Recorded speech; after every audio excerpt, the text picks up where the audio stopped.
반갑습니다. 123회차 서일보입니다. 오늘은 여러분들 3권 122페이지 진실한 종교생활자들이 실천해야 할 일은 무엇이냐에 대해 살펴보는데요. 우리가 부처님을 존경하는 까닭은요. 부처님이 훌륭하다 하는 건 두 가지라고 말씀을 드렸어요. 여러분들한테 지난 시간에. 첫째는 세계 최초로 빌지 말라. 구석기 시대에서부터 우리 사람들은 나름대로 약한 동물이기 때문에 힘들고 어려울 때 기원하는 습성이 있죠. 하늘에 빌고 또 땅에 빌고 물에 빌고 밤에 별에 빌고. 그 대표적인 것이 부처님 제세시에 본 브라만들 사상인데요.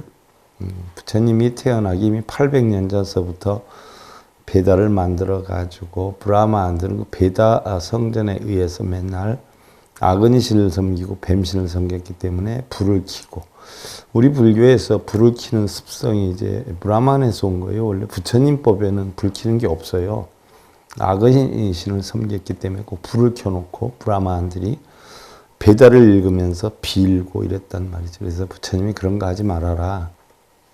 불 켜는 거 하지 말고 비는 거 하지 말아라. 세계 최초로 세계 모든 사람들이 어떤 신앙을 가졌다, 종교를 가졌다라고 하면 빌고 지냈지만 세계 최초로 비는 거 하지 말아라. 왜? 우리 모든 것은 빌어서 이루는 게 아니라 자신의 의지와 노력으로 의해서 만들어지는 것이다 라고 선포를 하셨단 말이죠. 그래서 그게 훌륭한 것이고요. 두 번째로 훌륭한 것은 종성을 타파했다라고 했어요. 지금도 인도에서는 카스트 제도가 굉장히 심각해요. 보통 심각한 게 아니에요. 부처님 제세 시에는 4계급 제도가 있었는데 4계급 제도다라고 하는 것은 바로 인간들을 지배하는 브라만 계급과 또 왕족 무사 계급. 그래서 브라만들은 사실은 정치에 참여하지는 않았지만 왕족이나 무사들이 정치에 참여를 했는데 그 왕족이나 무사들을 지휘를 했어요. 지도를 했어요. 자기네 역량에 맞춰서. 그래서 브라만 계급이 1순위고 2순위가 이제 왕족이나 무사 찰제리들인데, 세 번째가 이제 마이시아 상공인들이죠. 네 번째가 수드라 농노여요. 근데 지금은 한 계급이 더 생겼어요. 천민 중에 천민, 5번째 계급이 생겨서 지난번에도 잠깐 얘기했지만 공동 운물 같은 데 가서 개는 먹어도 그 4번째 종족 농노나 5번째 천민에 해당이 되는 종족들은 그 물을 먹으면 부정을 탄다 해서 물을 못 먹게 할 정도로 차별이 지금도 심해요. 그래서 요 근래에 발표된 바에 의하면 인도에서 불교가 800년대에 없어졌다라고 했어요. 어디로 왔느냐 하면 히말라야 산맥을 넘어가지고 티베트 쪽으로 이전을 하고, 옛날 국예왕국에서부터 시작해서 국예왕국이 900년대에 만들어졌는데 인도에서 불교가 없어지면서 그 당시에 인도의 국사급으로 있던 승려가 국예왕국으로 오면서 거기에서 불교를 피기 시작해가지고 결국 티베트, 부탄 이런 쪽으로 해서 불교가 히말라야 쪽으로 넘어와 버렸어요. 그래서 사실 그게 800년대인데 그런 거 보면 달마대사가 527년에 중국으로 갔단 말이죠. 그러면 왜 서천으로 갔느냐 하는 것이 답이 나와요. 불교가 무너질 것 같으니까 앞으로의 불교를 피려면 어디 가서 펴야 되는가를 달마는 미리 예언을 한 거예요. 그래서 중국으로 직접 건너온 건데, 불교가 국예왕국으로 해가지고 히말라야 산으로 도망와서 자리를 굉장히 힘들게 잡아서 사실은 마을이라고 해봤자 한 마을에서 한 마을로 옮겨가는데 걸리는 시간이 15일, 20일 걸어가야 마을이 있어요. 그것도 몇 민족 안 살아요. 불교가 그렇게 좀 희귀한 어떤 역량, 번져나가지 못한 역량으로 잠재되어 있는 것을 미리 달마는 알았다는 얘기죠. 500년대, 200~300년이나 전에 중국으로 건너가 버렸는데, 그래서 결국 중국에서 불교가 융성이 되고 거꾸로 부탄이든지 히말라야산 쪽으로 티베트 쪽으로 온 성향도 있었단 말이죠. 그렇게 불교가 힘들었던 어떤 여건을 놓고 볼 때에 굉장히 달마는 대단했다는 이야기예요. 그러면 인도 같은 나라에서는 사실은 전 인도가 불교 국가로서 있었을 때가 언제냐면 부처님 돌아가시고 나서 217년 뒤에 아쇼카 왕이 전 인도를 통일했을 때 아쇼카 왕이 자기 형제들은 단단했었단 말이죠. 형제들은 우애가 깊고 단단했는데 문제는 그 형제들 밑에 있던 신하들이 자기가 신봉하는 사람이 왕이 되어야 자기가 힘을 쓸 수 있으니까 이간을 해요. 그래서 형제 간에 이간을 하는데 처음엔 형제들이 믿지 않았어요. 근데 그걸 만들어 나가죠. 그건 뭐 누가 했다, 어느 형이 했다, 어느 동생이 했다. 이렇게 하면서 만들어 나가요. 그러다 보면 나중에 그런 어떤 실체를 알게 되고 이러다 보니까 아쇼카 왕이 결국 자기 형제를 비롯해서 친인척, 또 친인척에 관계되는 신하들 해가지고 그 당시에 20만이다라고 하면 사실은 적은 인원이 아니에요. 그 20만을 다 학살을 시켰어요. 인종 대학살을 하고 자기가 왕위에 올랐죠. 왕위에 올랐는데 편안했었느냐 하면 편안하지 않았어요.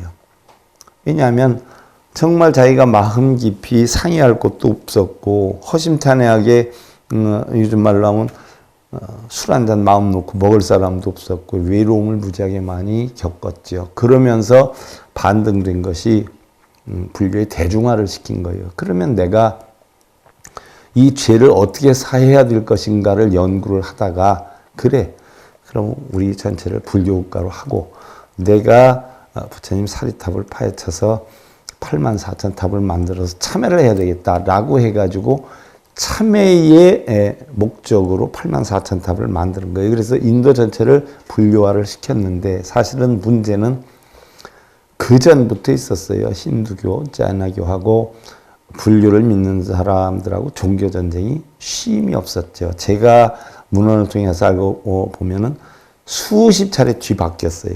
불교가 국교가 됐다가 힌두교가 국교가 됐다가 막 이렇게 하다가 결국은 800년대 가서 불교가 무너지면서 추방을 당하게 된 이런 시련을 겪게 되죠.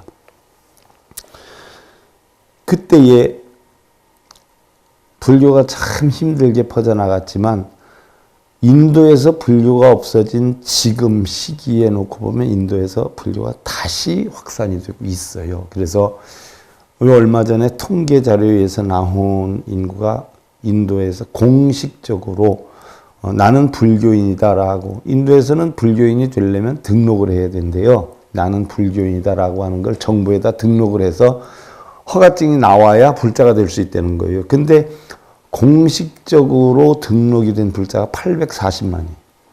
그러면 우리나라는 지금 불자가 몇 명이냐면 670만이란 말이에요. 670만인데 그것도 정확성은 없어요. 왜냐하면 이절의 신도다, 이절의 신도다 해가지고 뭐 신도 축원문 몇 개씩 써놓고 다니는 사람은 이중으로, 삼중으로 막 추산이 되기도 하지 않아요? 그러면 그렇게 봤을 때 우리나라 불교 인구가 670만인데 인도는 공식 인가된 불자가 840만이에요. 이건 쇼크받을 일이에요. 그랬는데 비공식적으로 조사를 해보니까 5천만이다.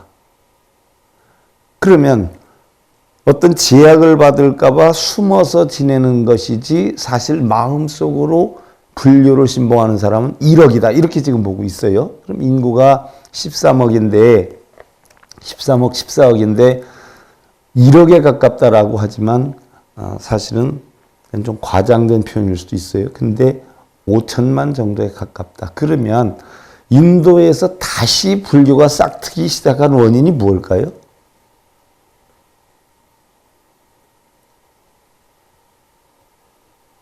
인도의 힌두나 자이나교들은요, 계급제도의 영향을 받아요. 근데 불자들은 뭐예요? 계급제도의 영향을 안 받는단 말이죠. 그럼 천민이나 농노가 뭐예요? 나 이런 푸대접 이 나라에 살면서 안 받는다. 나 차라리 불교하겠다. 불자하겠다. 왜? 우리 불교는 평등사상이잖아요. 계급제도를 타파했잖아요, 부처님이. 그래서 지금 나날이 늘어나요. 불자들이. 나날이. 그런 거 보면 부처님이 훌륭한 인물이라고 하는 것이 대체적으로 두 가지로 형성이 되는데, 하나는 빌지 말으라는 거 하나. 하나는 계급, 종성의 타파. 그런데 우리 불교는 지금 1700년 역사를 갖고 있어요. 근데 부처님이 하지 말라라고 하는 비는 걸 하면서 우리 불교는 뭐예요? 불교라고. 부처님 가르침이 아니죠. 부처님 가르침이어야지 불교인데. 그러면 지금 불교가 횡행하는 남방불교 쪽으로 가보면 미얀마라든가 부탄이라든가 또 티벳이라든가 이런 쪽이 다 불교국가 아니에요. 불교국가인데 그 친구들은 절대 자기를 위한 기도를 못하게 해요. 왜? 부처님 가르침이 뭐예요? 이타거든요. 부득이 기도를 하려면 뭐예요? 남을 위해서 해라. 주변을 위해서 해라. 그래서 자기의 잘되기 위한 기도는 못하게 도의적으로 제재가 되고 있어요. 그래서 기도를 하려면 마을, 주민, 이웃집, 나라 이런 기도를 하지 우리 집 잘 돼달라고 하는 기도는 하지 않아요. 그리고 우리나라처럼 불공기도시다라고 해가지고 손님 초빙해서 음식 대접하는 식순 읽으면서 남편 잘 되게 해달라, 자식 잘 되게 해달라 이런 거는 하질 않아요. 그리고 우리나라는 경전이 책으로 나오지만 그쪽 나라가 보면 책으로 나와 있질 않아요. 뭐로 나와 있어요? 카드식으로 나와 있어요. 한 장 한 장 이렇게. 해서 경전 하나 읽고 한 장 넘기고 하나 읽고 한 장 읽고 카드식으로 들고 다니면서 해요. 그래서 그네들이 하는 기도는 이타형의 기도를 하든가 아니면 뭐예요? 경전을 읽어요. 그럼 그 티벳이나 부탄이나 이 사람들은 아침에 눈 뜨면서부터 기도가 시작이 돼요. 이제 우리랑 똑같이 기도라라고 해요. 근데 기도하는 내용이 다르죠. 눈 뜨면서부터 시작이 돼요. 그래서 승려들은 하루에 적어도 6시간 정도는 기도에 임해야 돼요. 공식적으로. 하루에 6시간에서 길게는 8시간까지 임해야 되는데 점심 공양도 따로 나와서 하지 않아요. 간단하게 하잖아요. 그네들은 일일 일식을 위주로 하기 때문에 그냥 간단히 음료수 한 잔 마신단 말이죠. 음료수 한 잔 마시는데 기도하면서 마셔요. 자면서. 근데 그 기도가 뭐냐? 뭘 이루게 해달라고 비는 기도가 아니에요. 경전을 읽어요. 그리고 출가한 지 얼마 안 된 애기 스님들, 뭐 예를 들어서 정식 구족계를 받기 전에 20세 이하의 애기 스님들은요, 오전 내내 기도하다 오후에 휴식 시간 잠깐 줘요. 한 2시간. 주는데 휴식 시간을 왜 주느냐? 아침에 했던 경전을 2시간 휴식 주면서 외우느냐 못 외우느냐 테스트를 해요. 그래서 외우는 사람은 자유시간을 주고 못 외우는 사람은 그거 읽혀요. 그게 하루 읽어요. 매일 하루도 빠짐없이 경전을 읽혀요. 우리나라처럼 뭐 관세음보살 이런 거 안 해요. 경전 읽고 경전을 외우게 해요. 그리고 그 뜻을 알게 해요. 남방불교.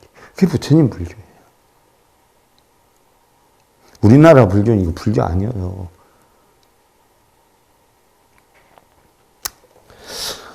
자, 그럼 진실한 종교생활자들이 실천해야 할 일이 뭐냐? 이 가르침은 제가불자들이 부처님과 제자들에 대한 신뢰와 존경을 보이며 이별을 하시오하고 있고, 부처님께서는 진실한 종교생활을 하는 제가불자들이 무엇보다 먼저 실천해야 할 일과 마음 자세를 설명하면서 섭섭한 마음을 달래주고 있다. 이건 왜 섭섭해 했어요? 부처님이 안거를 끝나고 다른 마을로 가려고 하니까 그 중에 제자들이 부처님이 안 계시면 저희는 이제 어떻게 가르침을 받고 지내야 됩니까? 라고 했을 때 우리가 지난 시간에 불자의 조건과 불자의 덕목에 대해서 배웠단 말이죠. 그래서 이제 부처님이 하신 얘기. 참으로 부처님의 가르침을 배우고자 하는 사람은 부처님께서 멀리 있느냐 가까이 있느냐가 문제되는 것이 아니다. 가까이 있어도 가르침에 충실하지 않으면 부처님과 떨어져 있는 것이고, 부처님과 떨어져 있어도 가르침을 실천하는 사람은 부처님과 함께 있는 것이다 라고 지난 시간에 얼핏 얘기했어요. 뭐 어느 단체에서는 미륵불 시대가 왔다 뭐 이러는데, 미륵불 시대, 서가모니 시대, 연등불 시대 이게 어디 있어요? 내가 서가모니 부처님 가르침을 배우면 서가모니 부처 시대고, 미륵불 가르침을 배우면 미륵불 시대고, 연등불 가르침을 배우면 연등불 시대지요. 바로 그 얘기예요. 자, 이것은 오늘 우리에게도 그대로 적용되는 가르침인데, 이미 부처님이 열반하신 2600, 700년 지난 오늘 불자는 그분이 생존에 있을 때처럼 직접 친견하지 못한 아쉬움이 있지만, 부처님 당시에 태어났다라고 하더라도 가르침에 충실하지 않는 사람은 부처님을 진실로 가까이 하지 않는 사람이다. 비록 부처님을 직접 친견 못했어도 부처님 가르침에 충실하면 그가 바로 훌륭한 제자라는 것인데, 이는 불교가 사람을 믿거나 동상을 믿는 미신이 아니라 진리를 중시하는 종교라는 의미이기도 하다. 무슨 얘기냐? 부처님의 가르침이라고 했어요. 가르침. 그럼 우리는 불상을 섬기는 게 아니에요. 불상을 섬기거나 비는 미신이 아니에요. 부처님의 가르침. 부처님의 가르침을 뭐예요? 배우는 거예요. 그래서 내가 지금 부처님의 가르침을 배우면 부처님과 함께 하는 것이다 라는 이야기죠. 그럼 중생일 수밖에 없는 이유가 뭐냐? 부처님께서 마고라산에 계실 때 당시 시봉을 했던 라다 비고가 부처님께 평소에 궁금했던 일을 물어요. 부처님이시여 이른바 중생이란 어떤 것을 말하는 것입니까? 라고 물어요. 자, 이 당돌한 질문은 중생을 왜 중생이라 하며 중생이 까닭은 무엇인가 하는 것이었다라고 해 있어요. 그러면 우리는 중생을 달리 뭐라고 표현을 한다라고 해 있죠?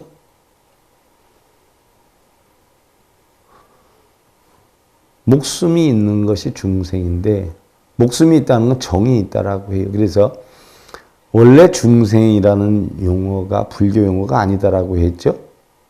어디 용어라고 했어요? 예? 예, 도교의 용어예요. 불교 용어 아니에요. 그러니까 현장 스님이 왜 불자가 도교 용어를 쓰느냐 라고 해가지고서는 우리 불교 용어를 만들었다라고 했죠? 뭐라고 만들었다라고 했죠? 유정이다 만들었다. 유정. 그래서 유정이라고, 정이 있다. 중생은 생명이 있는 것이기 때문에 정이 있다. 그래서 우리 중생을 유정이다라고 하자 해서 유정으로 했었어요. 그랬는데 워낙 중생이라는 용어를 많이 쓰다 보니까 어떻게 돼요? 유정중생이라고 한단 말이에요. 그럼 중생 쓰지 말고 유정이라 해놓고 유정중생 하니까 웃기잖아요. 그래서 지금은 유정하고 중생은 같이 써요. 네, 원래는 도교 용어예요. 유정중생이라고 그러지 않아요? 생명이 있는, 정이 있는, 이게 중생이에요. 왜? 정이 있고 생명이 있으니까 뭐가 생겨요? 탐진치가 생긴단 말이죠. 자, 우리 불교에서 무의라고 하는 걸 배워요, 여러분들. 우리 불교가요, 부처님 가르침에 벗어나는 게 정말 많거든요. 그거를 파헤쳐서 우리가 바로 알아야 돼요. 물론 변형이 되었으면 변형이 된 걸로 이해하는 것도 좋지만 그 근원이나 어떤 뜻으로 있는 건지 알고 써야 돼요. 무의예요, 무의. 무의심내 기비심, 천수경에 나오지 않아요? 무의심내. 관세음보살은 무의심, 바라는 마음이 하나도 없이 기비심, 마음을 준다는 얘기예요. 대자대비를 베푼다는 거예요. 조건을 바라지 않고 준다는 거예요. 이게 무의심내 기비심이란 말이에요. 그럼 천수경이 제작될 때도 무의심이라고 하는 걸 썼는데, 무의라고 하는 것도 불교 용어 아니에요? 이것도 도교예요. 그래, 지금 불교가, 유교가 짬뽕이 언제 제일 많이 됐냐면 달마대스 이후에 도교가 무너지는 시대였어요, 중국에. 도교가 무너지는 시대에 그 도교를 누구한테 주입을 시켰냐 하면 승려들한테 주입을 시켰어요. 그래서 승려들이 도교 공부를 하면서 불교 공부를 했단 말이죠. 불교 공부를 하려면 도교 공부를 하야 불교를 이해하기가 쉽기 때문에 독용부터 먼저 시켰지요. 그래서 믹사가 됐어요. 그래서 사실은 도교는 소멸되어 가는 입장에서 사실 중국의 도교는 누가 키워놨느냐? 스님들이 키워놓은 거예요. 그래서 달마 때만 해도 도교 사상이 별로 안 나오는데 2조 해가에서 3조 승찬으로 넘어갈 때부터 벌써 도교 사상이 무지하게 나와요. 그러니 현장 스님이 반야심경을 이걸 집성화했는데 현장 스님 반야심경 집성화한데 무아니비설신이 무색성량비촉 무자도 사실은 도교 용어거든요. 우리 불교에 쓰려면 뭐예요? 공으로 써야 되죠. 알고 써야 돼. 그럼 도교에서 무의를 뭐라고 했느냐? 도교에서 무의를 뭐라고 했어요? 자, 공자의 공명사상은 무슨 주의예요? 인본주의예요. 도교의 노장사상은 무슨 주의예요? 자연주의예요. 공자는 인간을 중심으로 한 사상을 폈어요. 근데 도교의 노장사상은 뭐예요? 자연에 입각한 사상을 폈어요. 자연주의 사상. 바로 무의가 뭐냐? 자연의 흐름 그대로 두는 거. 권력이나 힘이나 도덕이나 법이나 이건 전부 뭐예요? 자연주의가 아니죠. 인간이 만든 거지요. 그래서 그거는 사람을 괴롭히는 거다. 자연 그대로 두는 게 가장 큰 성공의 지름길이요. 가장 큰 행복이다. 그래서 있는 그대로 두는 거를 무의사상이라고 해요. 제가 여러분들한테 언젠가 그런 얘기 했죠. 저기 소가 있어요. 소가 풀을 뜯고 있어요. 그럼 뭐예요? 자연주의 사상이에요. 그게 바로 뭐예요? 무의예요. 도교에서 나온 무의 그대로예요. 소가 풀을 뜯고 있어요. 그런데 사람이 그걸 뭐, 야, 저리 가서 먹어. 하고서 끌어다 이쪽으로 놔요. 그게 무슨 사상이에요? 유의 사상이라. 그래서 이걸 우리 불교에서 갖다가 어떻게 만들었느냐. 자, 생주멸. 생주멸이에요. 생주멸. 무슨 얘기냐. 태어나고 안주하고 떠나요. 그리고 멸해요. 생주멸에 입각하면 이것을 유의라고 해요. 그럼 무의는 뭐예요? 불생, 부주, 불이, 불멸이에요. 이걸 무의라고 해요. 그래서 여기에서 형성된 게 반야신경이 뭐예요? 불생, 불멸이 나오는 거예요. 이걸 갖다 뭐라고 해요? 열반사상이라고 해요. 그래서 열반을 달리 뭐라고 표현해요? 무의라고 표현해요. 거기에서 믹사가 돼서 변형이 된 거 알아야 돼요. 그럼 중생은 왜 중생이냐? 부처님이시여 이른바 중생이라 어떤 것을 말하는 겁니까? 이 당돌한 질문은 중생을 왜 중생이라 하느냐? 중생이 중생인 까닭은 무엇이냐? 라고 물었어요. 그러니까 부처님께서 라다요. 나는 물질에 집착하고 얽매이는 사람 또한 어떠한 경계의 대상물에 의해서 느끼고 생각하고 행위하고 의식하는 색수상 행식에 얽매이는 사람을 중생이란다. 쉽게 예를 들면 얽매인다. 바로 생주의멸에 접속이 되지요? 유의가 되지요? 바로 유의심을 가지고 있는 게 중생이다. 그러면 불생, 부주, 불이, 불멸해서 거기에 얽매이지 않으면 어떻게 돼요? 이게 무의요? 열반이요? 깨달은 자다라는 표현으로 되는 것이에요. 이러다 보니까 바로 부처와 중생의 차이는 뭐냐? 중생은 색수상 행식에 끄달리고 부처는 색수상 행식을 뭐예요? 버리는 사람. 부처와 중생의 차이예요. 그러면 우리 불자들은 그래요. 절에 가서 아이고 쓸데없는 거 빌고 그러지 마라. 저희는 중생이니까요. 이러고 다녀요.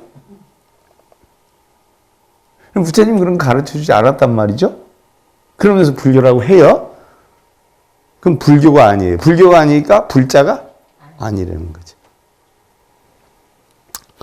라다의 나는 평소 그대들에게 오온에 의해 생기는 경계를 무너뜨리고 없애야 된다고 가르쳐왔다. 그래서 애욕을 끊고 애욕을 끊으면 괴로움이 닿을 것이고 괴로움이다 하면 괴로움의 끝을 본 사람, 해탈한 사람이라고 말해왔느니라. 자, 해탈은 간단해요. 뭐가 해탈해요? 색수상 행식을 뭐예요? 버리거나 색수상 행식에서 벗어난 사람. 해탈한 사람이. 아주 간단해요. 자, 그럼 내가 배가 고파 죽겠어요. 그럼 어떻게 돼요? 배고프다는 집착이 생겨야 안 생겨요? 뭘 먹지?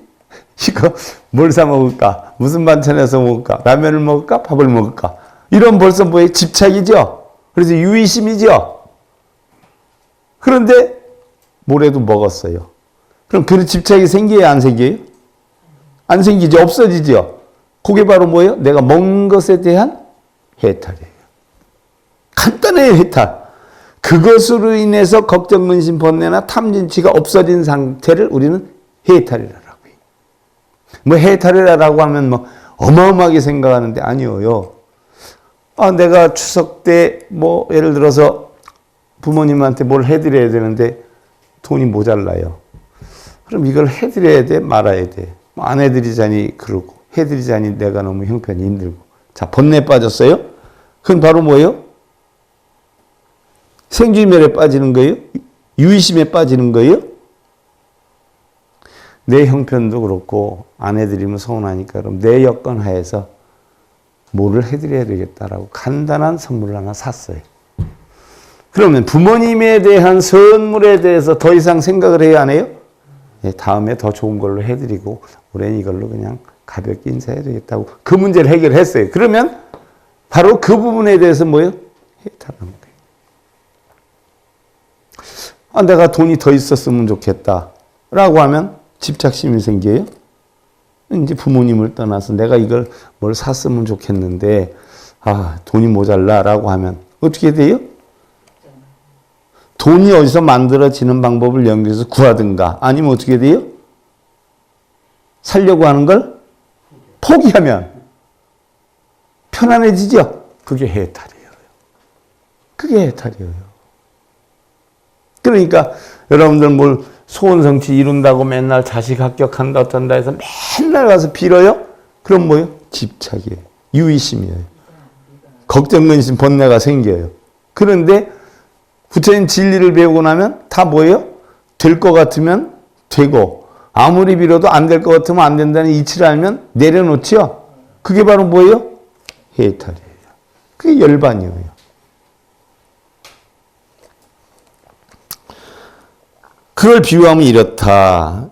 제가 여러분들한테 책에도 몇 번 읽고 몇 번 얘기했어요. 어떤 어린아이들이 흙으로 성을 쌓거나 집을 지어놓고 거기에 집착을 하면 사랑이 끝이 없고 욕망이 끝이 없고 생각이 끝이 없고 안타까움이 끝이 없게 된다.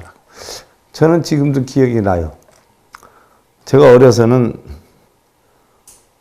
그 영등포 로터리에서 전차 다닐 때 영등포 로타리에서 역전으로 가다 보면 왼편이 전차 종점이었는데 거기에서 남대문까지 가는 게 종점이었어요.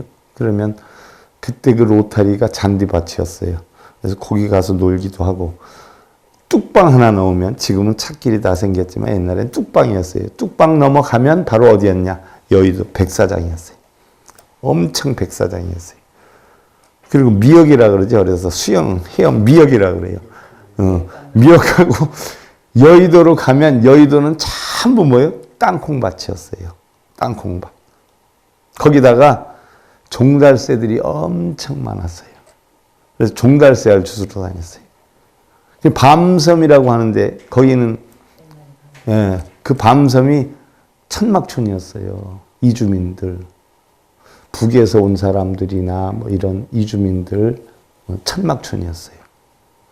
그래서 그 백사장 따라 쭉 가가지고 강 간단히 넘으면 그 밤섬이 나와요. 그러면 우리가 어려서 놀 때는 참 색강에 지금은 세상이 많이 변했지만 그때 당시만 해도 애기 막 시체도 있고 백사장이 막 그랬었어요. 나가지고 지금은 많이 변했죠. 옛날엔 뭐 엄청 그랬었어요. 그러면 저희들이 거기 가서 놀아요. 제 초등학교, 옛날엔 국민학교였죠. 다닐 때만 해도, 우리는 그 당시에 뭐, 그 대련이다 뭐다 해가지고, 우리 아이들끼리 몰려서 그 색강에 가서 태권도 대련도 하고, 또 어려서는 뭐예요? 모래성을 쌓아요, 모래성. 모래성을 쌓아. 그리고 옛날에 고무신이잖아요. 고무신 이렇게 접어가지고 탁 끼면 기차가 되기도 하고 이렇게 탁 차가 되기도 하고 그럼 모래를 막 파가지고 굴도 파고 그 당시에 고가도 만들고 세상에 고가도가 없을 때예요.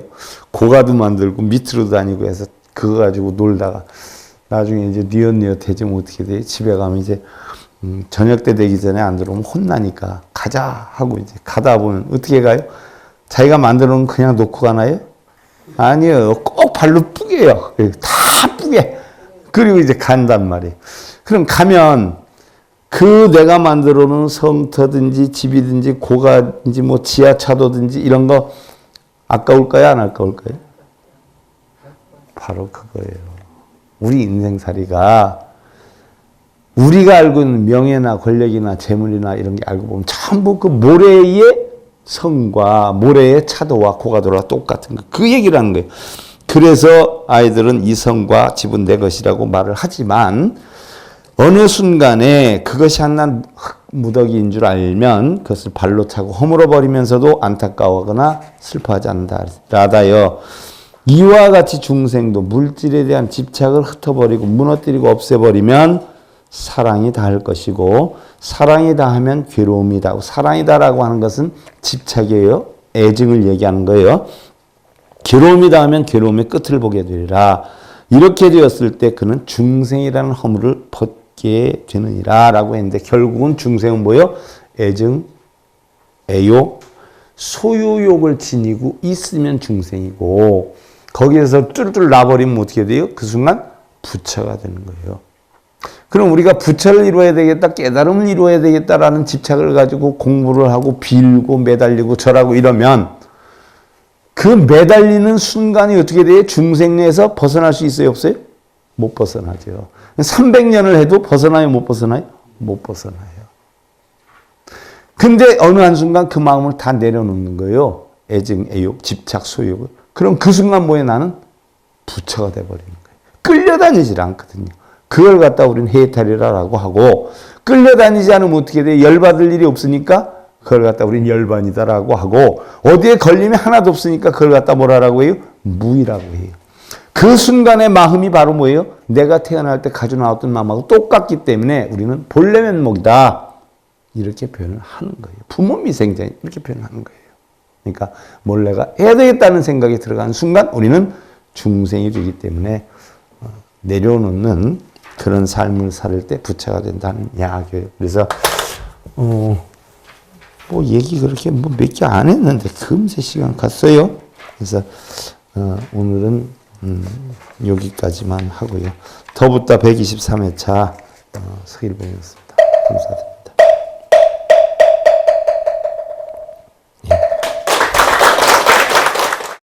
행복으로 가는 징검다리에 서길봉 스님이 여러분들을 초대합니다. SIB 불교교육대학에서는 더 듣다, 생활 속의 천수경, 달마대사 성관법, 현대생활 불교 법요지, 불교학 개론, 성찰스님 백일 법문 등을 비롯한 다른 불법, 다른 진리, 서길봉 스님의 SIB 불교교육대학.